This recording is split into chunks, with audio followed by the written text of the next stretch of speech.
आप सबको नमस्कार। 4 बज चुके हैं। कल एंजाइना पेक्टोरिस के बारे में कुछ चर्चा की थी। उस दिन के कुछ प्रश्न उपस्थित हुए हैं, उनके बारे में चर्चा करेंगे। सर्वप्रथम डॉक्टर राज अग्रवाल ने यूआइटिस के बारे में जानना चाहा है विद डिक्रीज विज़न। इसे कोरियोरेटिनाइटिस भी कहते हैं। यह मिडिल ईयर आई में एक प्रकार का इन्फ्लेमेशन हो जाता है, और जब आइरिस में इन्फ्लेमेशन होता है उसको आइराइटिस बोलते हैं। लक्षणों के रूप में आँखों में redness, pain, light sensitivity, blood vision, dark floating spot in the field of the vision, ये सिम्टम इसमें प्राप्त होते हैं। तो इसकी चिकित्सा निश्चित रूप से जो क्रियाकल्प आँख की चिकित्सा के बारे में वर्णित हैं उनका प्रयोग इसमें करना चाहिए। चूँकि अभी रेडनेस होता है, पेन होता है, इसके लिए त्रिफला क्वाथ से अक्षी का प्रक्षालन करें। गुलाब जल दिन में 2 बार डालें। एक आईटोन ड्रॉप आता है, उसका भी प्रयोग आप 2-2 बूंद प्रत्येक अक्ष में डाल सकते हैं। जब रेडनेस ख़त्म हो जाए आँख की, तब इसमें अक्षि तर्पण या विडालक की क्रिया भी इसमें कर सकते हैं। औषधियों में सप्तामृत लौह, त्रिभुवन कीट रस, गोदंती भस्म 250, त्रिभुवन कीट रस 125 और सप्तामृत लौह 250 मिलीग्राम। ये एक मात्रा है, इसे दिन में 2-3 मात्राओं का सेवन करें। त्रिफला घृत 10 ग्राम भोजन के आधा घंटा पहले दोनों टाइम गर्म पानी के साथ कुनकुना करके सेवन कराएं। इसके अलावा आरोग्यवर्धनी 2 गोली सुबह, 2 गोली शाम को। एक और इसमें प्रश्न संलग्न है। HLA-B27, इसके मायने होता है human leukocyte antigen. Human leukocyte antigen HLA-B27 is strongly associated with spondylitis. इसके अलावा psoriasis, ankylosing spondylitis, inflammatory bowel diseases and reactive arthritis. तो तज्जन लक्षण जैसे मिले वैसी आपको चिकित्सा करना है। अगर एंकिलोजिंग स्पोंडिलाइटिस है तो निश्चित रूप से कटिबस्ती, ग्रीवावस्थी, जानुवस्थी फॉलोड बाय द पत्रपन्न श्वेत का प्रयोग आप कर सकते हैं। सोरियासिस है तो ये आप जानते हैं ऑटोइम्यून डिसऑर्डर है। इसमें पूर्णतः संशोधन क्रिया करानी पड़ेगी, वमन विरेचन वस्ती नस्य, और फिर औषधियों को दिया जा सकता है। इन्फ्लेमेटरी बाउल लक्षणानुसार चिकित्सा करना है। आर्थराइटिस अगर रिम्यूटॉइड है तो आमवात से संबंधित चिकित्सा, ऑस्टियो है तो संधिवात से संबंधित चिकित्सा इसमें करना चाहिए। राज अग्रवाल जी, इन्होंने मल्टीपल फाइब्रॉइड की चिकित्सा के बारे में जानना चाहा है। तो फाइब्रॉइड की अवस्था में सबसे पहले विरेचन आप कराएं। त्रिफला घृत से आभ्यंतर स्नेहपान करके विरेचन करा दें। विरेचन करने के बाद फिर वस्ती इसमें श्रेष्ठ लाभ करेगी। इसमें त्रिफला, विडंग और गिलोय, त्रिफला, विडंग, गिलोय और कांचनार, इनको 30-30 ग्राम लेकर के यौकुट कर लें। 300 ml काढ़ा बना लें और इस काढ़े में 50 ml त्रिफला घृत, 50 ml गोमूत्र अर्क या गोमूत्र और यवा क्षार 5 ग्राम ये वस्ती पेशेंट को दें। आवश्यकता पड़ने पर त्रिफला घृत की या दशमूल तेल की अनुवासन वस्ती दे सकते हैं। इसके अलावा कांचनादी गुलू आरोग्यवर्धनी 2-2 गोली दिन में 2 बार, और एक चूर्ण जरूर दीजिए, उसमें गोक्षुर 50 ग्राम, ककड़ी बीज 50 ग्राम, शतावरी चूर्ण 50 ग्राम और कुटकी 50 ग्राम, सबको चारों औषधियों को मिला लें और 1-1 चम्मच लगातार दिन में 2 बार पेशेंट को दें।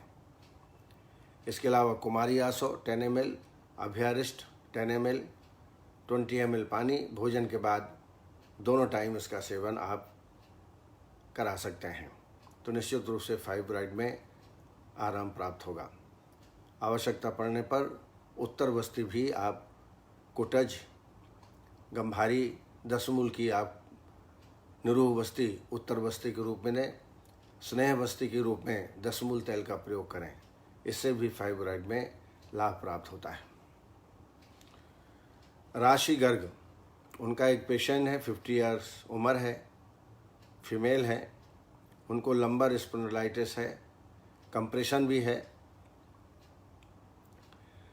लंबर स्पॉन्डिलाइटिस में सर्वप्रथम तो 7 दिन अभ्यंग कराएं और साथ में पंचकोल काढ़े का सेवन कराएं 7 दिन। फिर इसके बाद 11 दिन कटिवस्ती लगाएं, सहचर तेल या दशमूल तेल की, अश्वगंधा वाला तेल भी प्रयोग कर सकते हैं। कम से कम 45 मिनट तक धारण काल कटिवस्ती का रखें, फॉलोड बाय दी पत्रपिंड श्वेत। पत्रपिंड श्वेत में एरण्य पत्र, निर्गुंडी पत्र, अश्वगुरु पत्र, वासा पत्र भी डाल सकते हैं। इन सबको पोटली बना लें, बोलस बना लें और सहचर या दशमूल तेल को थोड़ा थोड़ा गर्म करें मोटे तवे में और फिर डुबो करके मालिश और अभ्यंग एक साथ पेशेंट को करना है। इसके अलावा इसमें एरंड मूलादि वस्ती और पंचकोल क्षार वस्ती, ये सब मैं कई बार बता चुका हूँ और आपने मेरी किताब भी परचेज कर ली होगी, उसमें भी ये सब मिल जाएगा, कैसे बनाते हैं, क्या विधि है। पंचकोल क्षार वस्ती इसमें बहुत ही इफेक्टिव रहेगी लंबर स्पॉन्डिलाइटिस में। धीरे धीरे कंप्रेशन हट जाने से वेदना में कमी आएगी। डॉक्टर विजय सैनी ने आमवात, संधिवात और वातरक्त इसकी चिकित्सा के बारे में पूछा है। तो बड़े बड़े सब्जेक्ट हैं ये। आम बात में कई बार एक लेक्चर दे चुके हैं, संधिवात में भी हो चुका है और वातरक्त के बारे में बोल चुके हैं, लेकिन फिर भी आपने पूछा है तो आम बात के लिए, जिसको हम रूमेटॉइड आर्थराइटिस कह सकते हैं, इसमें दीपन, पाचन, लंघन औषधियाँ प्रारंभ 7 दिन देवें। सबसे बढ़िया है पंचकोल क्वाथ है, पंचकोल चूर्ण, भोजन के खाली पेट में इसका सेवन कराएं दोनों टाइम 7 दिन तक। उसके बाद त्रिफला घृत से आभ्यंतर स्नेहपान कराने के पास विरेचन करा दें। विरेचन के 9वें दिन से क्षारवस्ती, वैतरणी वस्ती या पंचकोल क्षारवस्ती, इनका प्रयोग आप वस्ती के रूप में, 16 वस्ती के रूप में आप प्रयोग कर सकते हैं। इसके अलावा आमवातारी रस 250 मिलीग्राम, महावात विध्वंसन 250 मिलीग्राम, अग्निकुमार रस 125 मिलीग्राम, यह एक मात्रा है। ऐसे दिन में 2 या 3 मात्राएं सेवन कराएं। इसके अलावा सिंहनाथ को गुलू 2 गोली सुबह, 2 गोली शाम को। महारासनादि क्वाथ 20 ml और 15 ml कैस्टर ऑयल और 20 ml पानी, यह अरिष्ट जो है भोजन के बाद, भोजन के 1 घंटे बाद दोनों टाइम आप देवें। इससे बहुत ही इसमें लाभप्रद होता है, बहुत ही लाभ प्राप्त होता है। मोशन क्लियर रहे और साथ साथ में आम बात में लाभ भी हो, उसके लिए एरंड तेल से बड़ी चीज़ कुछ नहीं है। तो एरंड तेल 20 ml प्रातः खाली पेट दुग्ध के साथ सेवन कराएं। इससे भी आमवात में बहुत ही रिलीफ मिलेगा। संधिवात, और ये संधिवात जो है डिजेनरेटिव प्रॉब्लम है, जिसको हम ऑस्टियोआर्थराइटिस कह सकते हैं। इसमें शोधन चिकित्सा नहीं करना है, इसमें ब्रह्मण चिकित्सा करना है। इसलिए संधिवात में एक तो आप, चूँकि संधिवात ज़्यादा इफेक्टेड होता है नी जॉइंट में, तो जानुवस्ती, जानुधारा, पत्रपिंड श्वेत, इसका लगातार 20-21 दिन तक प्रयोग करें। औषधियों में अश्वगंधा 100 ग्राम, शुंठी चूर्ण 50 ग्राम, पिपली चूर्ण 25 ग्राम, तीनों को मिला लें और 1-1 चम्मच दिन में 2 बार दुग्ध के साथ सेवन कराएं। शुद्ध शिलाजीत 500 मिलीग्राम, 500 मिलीग्राम को थोड़ा आधा कप दूध में घोल लें और सुबह शाम इसका सेवन कराएं। यह भी बहुत ऑस्टियोआर्थराइटिस के लिए बहुत अच्छी मेडिसिन है। मात्रावस्ती आप लगातार 21 दिन तक देवें। मात्रावस्ती 10 मूल की, अश्वगंधा बला तैल, सहचर तैल, इन सब की 30 ml सुखोष्ण करके थोड़ा से 1 ग्राम नमक डाल के और वस्ती देना चाहिए। लगातार 21 वस्ती देवें। ये सब मिलित ट्रीटमेंट करेंगे तो निश्चित रूप से ऑस्टियोआर्थराइटिस में रोगी को लाभ प्राप्त होगा। वात रक्त की तुलना हम गाउट से करते हैं। प्रायशः आपने देखा होगा कि ये वेदना अंगूठे से या अंगुलियों से प्रारंभ होकर के ऊर्ध्वगति को आती है।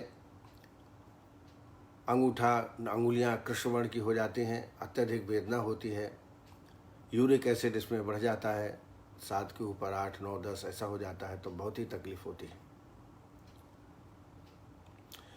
ऐसे व्यक्ति जो हमेशा पैर लटका कर बैठते हैं या पैर लटकाए के सवारी करते हैं, बहुत ज़्यादा स्कूटर मोटरसाइकिल चलाते हैं, उसमें वात कुपित हो जाता है और स्व कारणों से रक्त कुपित होता है।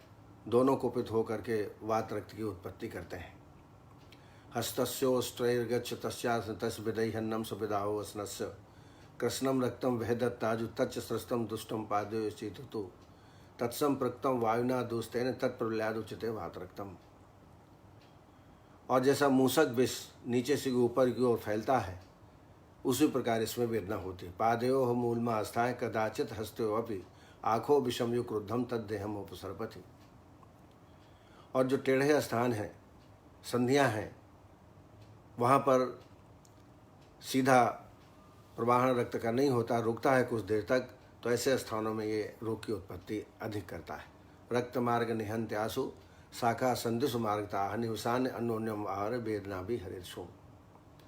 इसका लाइन ऑफ ट्रीटमेंट है वाह लेपाभ्यंग सेकोपनाहि वात सुरजम विरेक स्थापन स्नेह पानी है गंभीरम आचरित द्वयो मुंचेद सृक् सुचलामु जलोकशाह देशाद देशम ब्रजे श्राव्यम श्राभी प्रचन वह अंगग्लानुचन श्राव्यम रूक्षे वातोत्तरे छेद।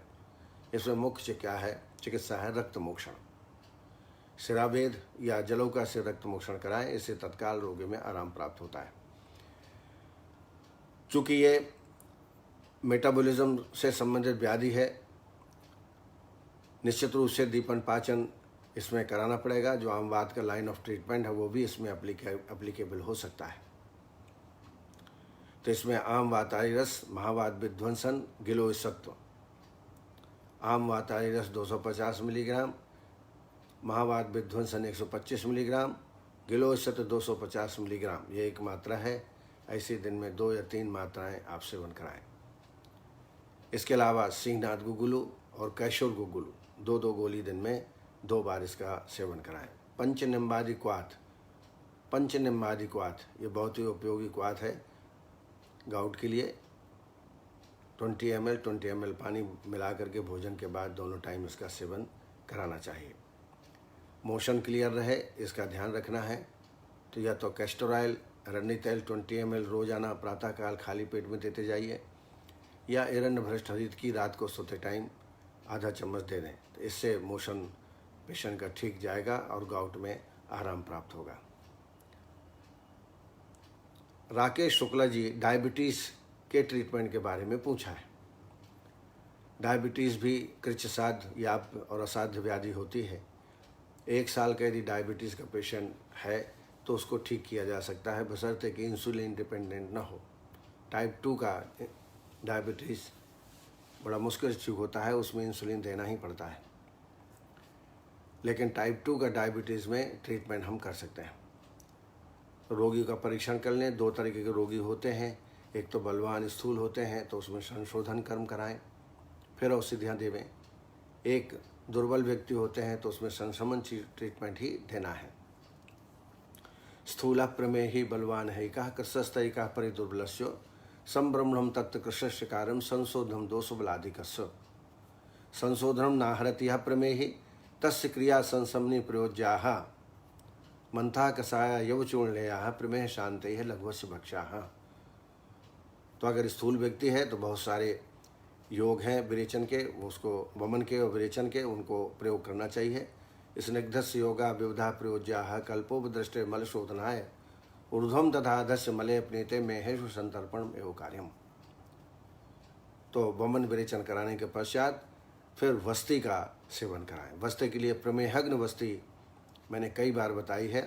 आप सिद्धि स्थान 8 में इस वस्ती को, प्रमेहग्न वस्ती को देख सकते हैं। इसमें प्रमेह में, कुष्ठ में इसका प्रयोग किया जाता है।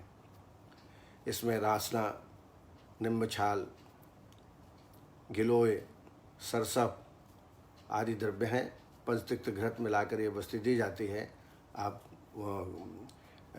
चरक में या मेरी किताब में आप इसको देख सकते हैं। ये भी बड़ी उपयोगी वस्ती है, इसका प्रयोग करें।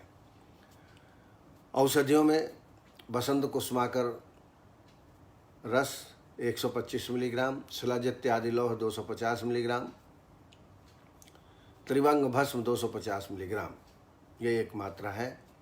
ऐसे दिन में 2 मात्रा 3 मात्रा उष्ण जल के साथ या दुग्ध के साथ सेवन करा सकते हैं। मैंने आपको कल्प लेने का भी बताया था, बसंत कुसुमाकर का कल्प। इसको 30 मिलीग्राम से प्रारंभ करें और 1 ग्राम तक लेते जाएं। 30 ग्राम चालू करेंगे, 1 ग्राम तक, और फिर घटाएं। ऐसा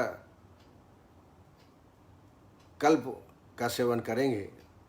और अनपान के रूप में करेले का सोरस पहले दिन आधा कप, फिर 1 कप, 1.5 कप, 2 कप, ऐसा बढ़ाते हुए, और जब बसंत कुसुमाकर कम करें तो फिर करेले सोरस को भी मात्रा कम करें। खाने में लघु आहार, कार्बोहाइड्रेट, फैट बिल्कुल नहीं, तली मली चीज़ें, गरिष्ठ भोजन बिल्कुल नहीं।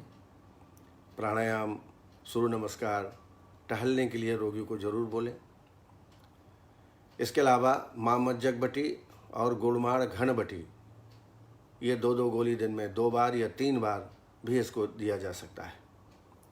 इस तरीके से with the help of the control your diet, आपकी लाइफ स्टाइल ठीक करते हुए यदि इन दवाइयों का प्रयोग करेंगे तो निश्चित रूप से रोगी को आराम प्राप्त होगा। डॉक्टर भारत ठोक ने पांडु की ट्रीटमेंट के बारे में पूछा है। तो आज पांडु पर ही लेक्चर है, तो आज उसको सुनेंगे तो आप सेटिस्फाइड हो जाएंगे। डॉक्टर प्रदीप मानवी वेरिकोसील के ट्रीटमेंट के बारे में पूछा है। पहले ये समझ लें, what is varicocele? An enlargement of the veins with in the scrotum. It में occur for compression of the veins by nearby structure।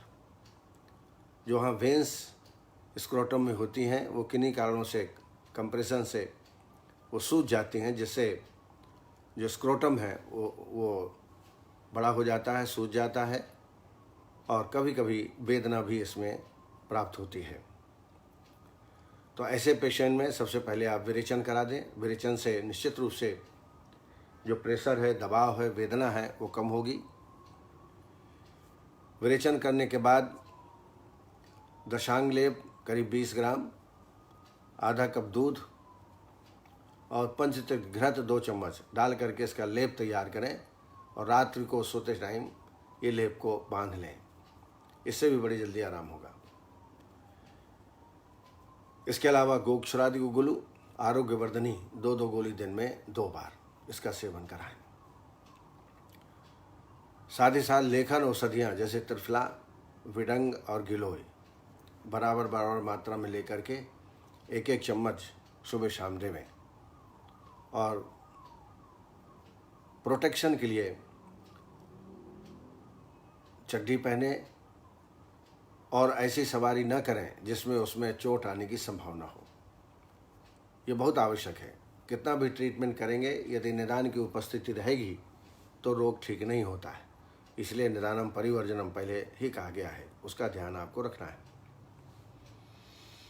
इसके अलावा इस कार्यक्रम में हमारे साथी, हमारे चिकित्सक साथी जुड़े हुए हैं। मैं उनका नाम लेना चाहूँगा। उसके पहले एक दो प्रश्न और रह गए हैं। KN गांगवार जी ने पूछा है शालीधान के बारे में। शालीधान को शूकधान भी कहा है और इसके अंतर्गत जितने भी चावल हैं, रक्तशाली, महाशाली और गेहूं का भी अंतर्भाव शूकधान में होता है। यवक, कोदों, षष्टिक धान्य और जौ, ये सब शाली धान्य कहलाते हैं। शैलेश भलाला, इन्होंने नासार्स की ट्रीटमेंट के बारे में पूछा है। नासार्स मीन्स पॉलिप, नासा में पॉलिप हो जाना। इसमें नस्य कर्म अपेक्षित है। 21 दिन का कोर्स कराइए। 2 दिन स्नेह नस और तीसरे दिन अवपीड़न नस दीजिए या धमापन नस। अवपीड़न के लिए इसमें पिपली, अपामार्ग और शिग्रू, ये 3 औषधियों की आवश्यकता पड़ेगी। इनका बारीक चूर्ण तैयार कर लें। जिस दिन नस्य देना है उसके 1 दिन पहले 2 चम्मच लेकर के थोड़ा पानी मिला के कल्क बना के रख दें और जिस दिन नस्य देना है प्रातःकाल उसको मसलें छानें और इसकी मात्रा 6 बूंद से 8 बूंद प्रत्येक नासा में दी जाती है। वाह्य अभ्यंग और स्वेदन करके ग्रीवा के ऊपरी भाग में वाह्य अभ्यंग कर लेवें। थोड़ा सा मृदु स्वेदन करें और विधिवत नस्य देवें। पहले 2 दिन स्नेह नस्य और प्रत्येक तीसरे दिन शोधन नस्य का प्रयोग करें। इसके अलावा कांचनादि गुल, गोक्षरादि गुलु 2-2 गोली दिन में 2 बार सेवन कराएं। और टंकण 250 मिलीग्राम, अभ्रक भस्म 150 मिलीग्राम, 125 मिलीग्राम, शोथारी लौह 250 मिलीग्राम, इसकी पुड़िया बना लें। 1-1 पुड़िया सुबह शाम शहद के साथ सेवन कराएं। लगातार ये प्रक्रिया करने से निश्चित आराम होगा। और अगर बार बार प्रतिशय हो रहा हो, उससे भी जो पॉलिप हैं वो बढ़ते हैं, तो उसके लिए चिकित्सा अलग से कर लें। स्वर्ण बसंत मालती, महालक्ष्मी विलास रस, स्वर्ण बसंत मालती 125 मिलीग्राम, महालक्ष्मी विलास रस 60 मिलीग्राम और अभ्रक भस्म 125 मिलीग्राम और रस पीपरी 125 मिलीग्राम, ये योग तैयार करके दिन में 2-3 बार इसका सेवन कराएं। तो धीरे धीरे इसमें लगभग 6 महीने तक भी आपको लग सकता है। लीलाधर साहू जी ने अल्कोहलिक एडिक्शन हो जाए तो छुड़ाना कैसे चाहिए, इसके लिए मैं परसों बहुत अच्छा योग बता चुका हूँ, आप देख लें। और मैंने एक साधारण सा योग बताया था कि कच्ची अजवाइन मुंह में हमेशा डाले रहें, तो जो टिंगलिंग सेंसेशन होता है किसी चीज़ या अल्कोहल या टोबैको लेने के लिए, उसकी आदत कम होती है। और धीरे धीरे एकदम से छुड़ाएंगे तो कभी छूटता नहीं है। धीरे धीरे छुड़ाने का प्रयास करें। साथ में पेशेंट को काउंसलिंग आपको ढंग से करना पड़ेगी, तभी अल्कोहल छूट सकता है। सोनल पाटिल, इन्होंने पूछा है नमक पकाने के काम में लगे मजदूरों को बहुत सारी स्किन डिसीज हो जाती हैं, क्या करना चाहिए। तो ये बात सही है, निदानम परिवर्जनम, लेकिन अब उनका जीवनचर्या उसी से चलती है, तो ऐसे पेशेंट में आप उसका व्याधि क्षमत्व बढ़ाने का प्रयास करें। पहले तो आपको संशोधन कराना ही पड़ेगा। वमन, विरेचन और वस्ती तीनों प्रक्रिया कराने के पश्चात फिर आप स्किन डिसीज से संबंधित ट्रीटमेंट करें। आरोग्यवर्धिनी कैशोर गुगुलू गंधक द्रुति का भी प्रयोग बहुत ही इसमें अच्छा रहेगा। साथ में गंधक रसायन, अमृता सत्व, रसमाणिक्य। गंधक रसायन 250 मिलीग्राम, रसमाणिक 60 मिलीग्राम, गिलोय सत्व 250 मिलीग्राम, दिन में 2 या 3 मात्राएं इसका सेवन कराएं। इसके अलावा महामंजिष्टादिक्वाथ, सारी वाद्यासव आदि का भी सेवन आप करा सकते हैं। पंचनिम्बक्वाथ लगाने के लिए अगर शुष्क कंडू है तो उसमें चाल मुगरा तेल, मरीचादि तेल का प्रयोग करें। और एक लोशन आता है आर्टिप्लेक्स लोशन और मोहा, इन दोनों को मिला करके चरके हैं, दोनों पूरे शरीर में लगाएं दिन में 2 बार। इससे भी रोगी को आराम मिलेगा, लेकिन संशोधन जरूर कराएं। व्याधि क्षमता बढ़ाने वाले च्यवनप्राश है, ब्रह्म रसायन है, आमल की रसायन आदि का सेवन भी रोगी में कराएं। इसके अलावा हमारे साथी जो जुड़े हुए हैं इस कार्यक्रम में, एक तो आर्य इंडिया संजय जी, रेखा वर्मा जी, डॉक्टर विकास चौधरी, डॉक्टर अर्चना जायसवाल, डॉक्टर शिल्पा पालस्कर, सविता पटेल, अर्चना वर्मा, अदिति त्रिपाठी, सुनील रातौरी जी, वंदना पाठक जी, अल्पना माथुर, संजय सिंह परमार, हरजीत सिंह, नीरज कश्यप, गिरिराज प्रसाद शर्मा जी, प्रदीप मान जी, रीना शर्मा कौशिक जी, आर.बी. प्रजापति, मनदीप शुक्ला जी, कविता शर्मा, मोकम्बिका रचना जी, बिंदु गुप्ता, सुमित प्रधान, सोनल पटेल, पवन जोगी, शिल्पा पालस्कर, उषा तबानी, सोनल पटेल इस कार्यक्रम से जुड़े हुए हैं और निरंतर इस कार्यक्रम को गति देते रहते हैं। और मैंने देखा कि जो मैंने नाम लिए हैं वो संभवतः हर व्याख्यान को सुनते हैं और उससे लाभान्वित होते हैं। आइए अब आज पांडु रोग की चिकित्सा के बारे में चर्चा करेंगे। पांडु रोग एनीमिया ही है ऐसा कहना गलत होगा, लेकिन एनीमिया के अंतर्गत पांडु रोग आता है, ये आप कह सकते हैं। पांडु रोग जैसा नाम से स्पष्ट है, पांडुर वर्ण का वर्ण त्वचा का हो जाना। पानस्तु पीत भागार्धः केतुकी धूल सन्नभम, कुछ पीताभ लिए हुए है पांडुर वर्ण। पांडुनोपलक्षिते रोगः पांडुरोगाः, ऐसा परिभाषा में कहा गया है। वे सभी रोग जिनमें रक्ताल्पता के कारण पांडु वर्ण हो जाता है, उन सबको पांडु रोग कहा जाता है। जिस रोग में त्वचा का वर्ण श्वेत पीत अर्थात पांडु हो जाता है, उसे ही पांडु रोग कहा जाता है। और लगभग 30-40 ऐसे रोग हैं जिनके व्यापदों में पांडु रोग का उल्लेख है। यानी पांडु रोग स्वयं तो है ही, लेकिन लक्षणों के रूप में भी पांडु रोग पाया जाता है। निदानों में देखें तो अति व्यायाम करना, अधिक मात्रा में अम्ल लवण विदाही युक्त भोजन का सेवन करना, मद्य का सेवन, मिट्टी का सेवन, दिवास्वाप अधिक मात्रा में लेना तथा तीक्ष्ण पदार्थों के सेवन से प्रकुपित वायु, तीनों दोष रक्त को दूषित कर त्वचा को पांडुर्वर्ण अर्थात श्वेत पित्त का वर्ण कर देते हैं। इस तरह से पांडु रोग की उत्पत्ति होती है। संप्राप्ति देखें तो पित्त प्रधान त्रिदोष का प्रकोप अपने अपने कारणों से, ये दोष प्रकोपित दोष दूसरे दोष धातु पोषण में शिथिलता उत्पन्न करते हैं। दोष दूष्य की दुष्टि होती है, बल वर्ण स्नेह और ओज का क्षय होता है।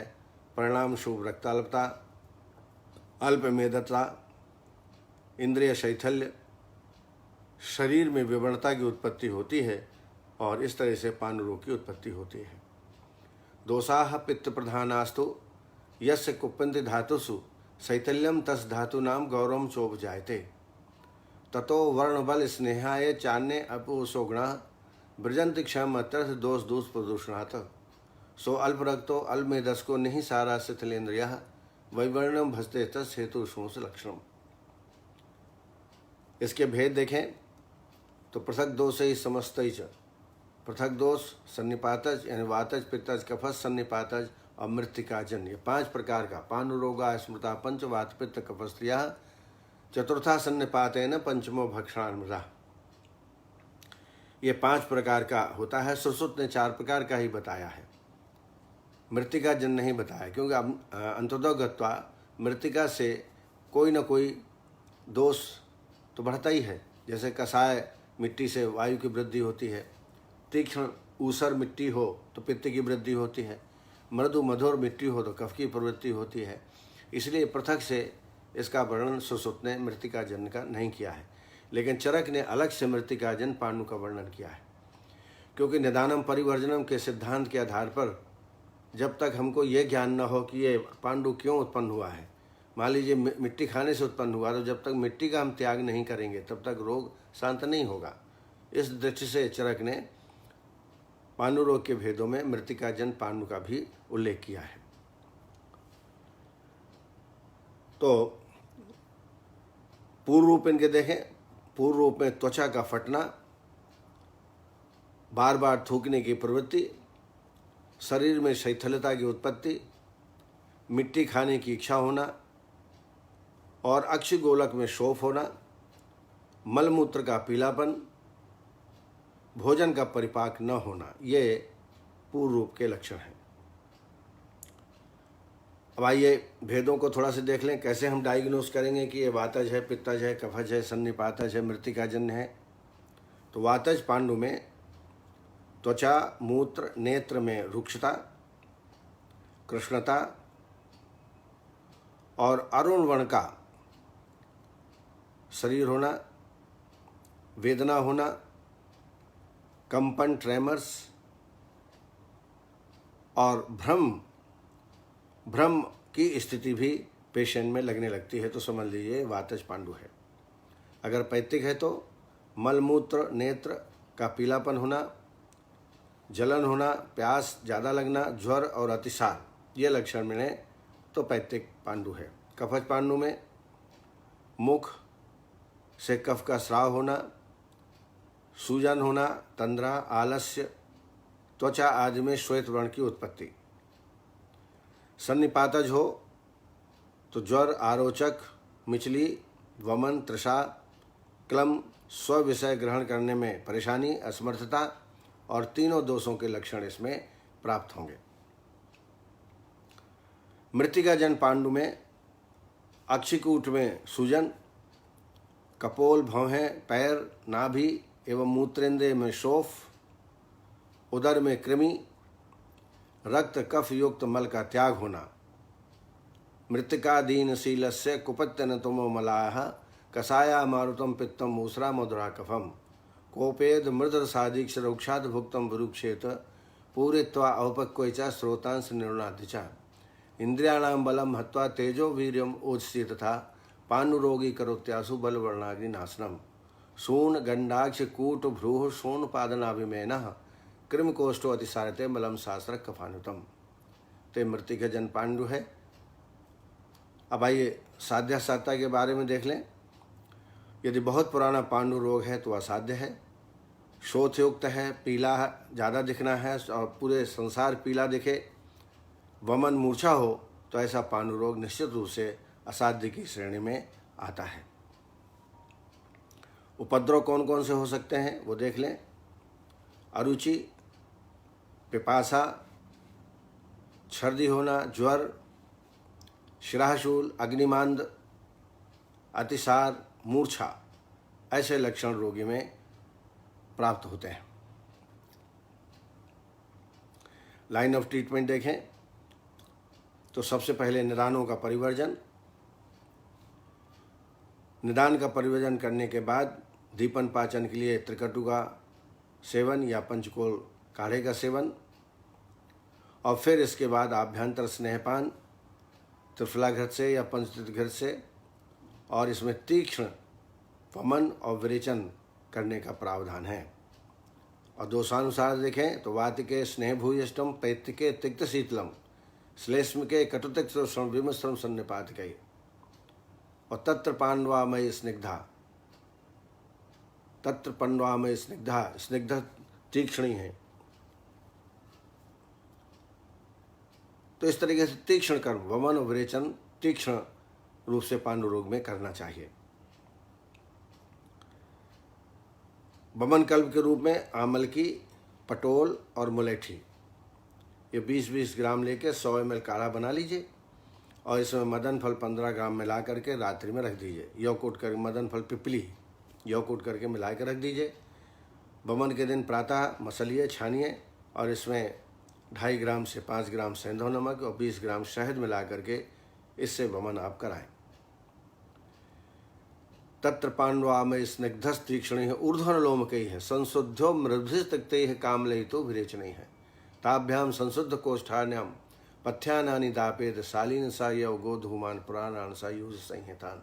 ये लाइन ऑफ ट्रीटमेंट है पांडु रोग का। वमन कराने के बाद पुनः पंचित घृत या कल्याण घृत से आभ्यंतर स्नेहपान कराएं और फिर विरेचन कराएं। विरेचन के लिए दंती मूल, श्वेत निशोथ और मुनक्का, दंती मूल, श्वेत निशोथ और मुनक्का 20-20 ग्राम लेकर के काढ़ा बना लें 100 ml और इसमें कैस्टर ऑयल 30 ml डाल करके विरेचनार्थ देवें। दूसरा एक विरेचन के लिए योग है जिसमें हम निशोथ 30 ग्राम और 60 ग्राम चीनी, 30 ग्राम निशोथ और 60 ग्राम चीनी पीस करके मिला करके सुकोष जल के साथ प्रातःकाल खाली पेट में इसका सेवन कराएं। एक और पांडु रोग के लिए विशेष विरेचन द्रव्य है, वह है गोमूत्र 50 ml, गोदुग्ध 50 ml और 20 ग्राम निशोथ, इनको मिला करके प्रातःकाल खाली पेट में देवें। इससे निश्चित रूप से अच्छा विरेचन हो जाता है। वमन विरेचन करने के पश्चात फिर वस्ती देने का प्रावधान है। प्रारंभ में आप सिद्ध वस्ती दे दें, यवकोल कुलत्थानाम क्वाथा मागधिका मधु ससैंधवा सयष्टावा सिद्ध वस्ती इति स्मृता, वो दे दें। या रक्त वस्ती देने का प्रावधान, रक्तक्षय में रक्त वस्ती, बकरे के रक्त से वस्ती दी जाती है, तत्काल जो है रक्त को वृद्धि कर देता है। ये परपटी कल्प, अजा परपटी, अजा रक्त की परपटी बनाकर भी सेवन किया जा सकता है और ये बड़ा तत्काल हीमोग्लोबिन को बढ़ाने वाला होता है। संशमन औषधियों के रूप में गोमूत्र 50 ml और त्रिफला क्वाथ 50 ml ये प्रतिदिन खाली पेट में दोनों टाइम दीजिए। ये बहुत ही लाभप्रद है, पांडु रोग में बहुत ही अच्छा लाभ करता है। गोमूत्र 50 ml, त्रिफला क्वाथ 50 ml। इसके अलावा एक बटिका बना के आप सेवन कर सकते हैं जिसमें हरित की 10 ग्राम, गोमूत्र 50 ml, इसका सेवन प्रातःकाल कराएं और लघु आहार का सेवन कराएं। और मैं बटिका बनाने के लिए बोल रहा था, उसका योग है पुराना गुड़ 10 ग्राम, 10 ग्राम मंडूर, काला तिल 10 ग्राम, पिपली चूर्ण 20 ग्राम। फिर से मैं बोल रहा हूँ, पुराना गुड़ 10 ग्राम, मंडूर 10 ग्राम, काला तिल 10 ग्राम, पिपली 20 ग्राम, इन सबको मिला करके गुटिका तैयार कर लें। 2 गुटिका सुबह, 2 गुटिका शाम को खाली पेट में देवें। ये 21 दिन के प्रयोग करने से पांडु रोग बिल्कुल ठीक हो जाता है। क्वाथ में फलत्रिकादि क्वाथ, पुनर्नवाष्टक क्वाथ 20 से 30 ml, इसका सेवन आप खाली पेट में कराएं। आसो अरिष्ट में लोहासो, कुमारी आसो, लोहासो 2 चम्मच, कुमारी आसो 2 चम्मच, 4 चम्मच पानी भोजन के बाद इसका सेवन कराएं। इसके अलावा आमल की रसायन का भी प्रयोग बहुत अच्छा है। रस औषधियों में नवाइश लौह 250 मिलीग्राम, शोथारी लौह 250 मिलीग्राम, गिलोय सत्य 250 मिलीग्राम और मुक्ता पुराल पंचामृत 60 मिलीग्राम। यह एक डोज है। नवाइश लौह 250, शोथारी लौह 250 मिलीग्राम, गिलोय सत्र 250 मिलीग्राम, मुक्ता प्रवाल पंचामृत 60 मिलीग्राम। यह एक मात्रा है। ऐसी दिन में 2 या 3 मात्रा च्यवनप्राश के साथ सेवन कराएं। दूसरा योग है स्वर्णमाक्षिक 250 मिलीग्राम, ताप्यादि लौह 250 मिलीग्राम, धात्री लौह 250 मिलीग्राम, गिलोय सत्र 250 मिलीग्राम। इनको च्यवनप्राश के साथ दिन में 2 बार 3 बार इसका सेवन कराएं। इसके अलावा आरोग्यवर्धनी द्राक्षावलेह च्यवनप्राश का भी सेवन पांडु रोग में कराया जाता है। आपने ध्यान दिया होगा कि जितने भी योग पांडु के हैं उसमें दीपन पाचन औषधियाँ, जैसे नवाइश लोही देख लीजिए, ताप्यादि लोह देख लीजिए, इन सब में दीपन पाचन औषधियाँ प्रमुख रूप से हैं। कहने का तात्पर्य एक चोर मैं आपको समझाना चाहूँगा कि पांडु रोग सामान्यतः ये समझते हैं कि रक्तजन्य व्याधि है, लेकिन चरक ने रसजन्य व्याधि बताया है। अर्थात आपका रस अच्छा बनेगा तो रक्त अच्छा बनेगा, रक्त अच्छा बनेगा तो मांस अच्छा बनेगा, फिर मेद अस्थि क्रमशः इसका रसाद रक्तम ततो मांसा। इसलिए सारा जो केंद्र है चिकित्सा का वो रस से संबंधित है। तो रस को, आहार रस हमारा ठीक रहे ताकि रक्त अच्छा बने। और इसी दृष्टिकोण से, नहीं तो यहाँ बताइए तत्र पांडवा में इसने रक्ताल्पता है, बहुत कमज़ोर है, ऐसा समझ सकते हैं, तो उसमें कैसे तीक्ष्ण बाण विरेचन करा पाएंगे। लेकिन लाइन ऑफ ट्रीटमेंट में तत्र पांडवामय स्निग्धस तीक्ष्ण है, ऊर्ध्वन लोम कही है, संशोध्यो मृदभिस्तिक्ते, कामली तो विरेचन ही है, कामला में विरेचन बताया। तो इस तरीके से कुछ मैंने आपके सामने पांडु रोग से संबंधित शोधन और शमन चिकित्सा के बारे में बताया। आशा है आपने ध्यान से सुना होगा। कल फिर इसी वक्त आपके समक्ष उपस्थित होंगे। तब तक के लिए आपको धन्यवाद। जय आयुर्वेद।